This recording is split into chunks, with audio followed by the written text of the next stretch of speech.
Assalomu alaykum hammaga. Bugun sizlarga oson va tez tayyor bo'ladigan golubtsi qilishni ko'rsatib bermoqchiman. Bizga kerakli bo'ladigan mahsulotlar ekranda ko'rsatilgan.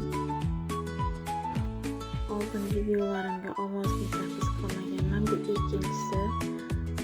O'tgan safar videomga ovozli zapis qilgan edim. Qizim ovozli zapis qilsangiz videongiz juda ham yaxshi chiqadi ekan. Ovozli zapis qiling deganini sekin ovozli zapis qilishni boshladim. Videoni oxirigacha tomosha qilinglar. Rossiyadagi, ya'ni Bashkiriyadagi огородlarimni ham ko'rsatib o'tganman. Doimo video montaj qilganimda uyda bo'laman. Shuning uchun bolalarimni va televizor ovozlari bilinib turadi. Shuning uchun hech ovozli zapis qilmas edim.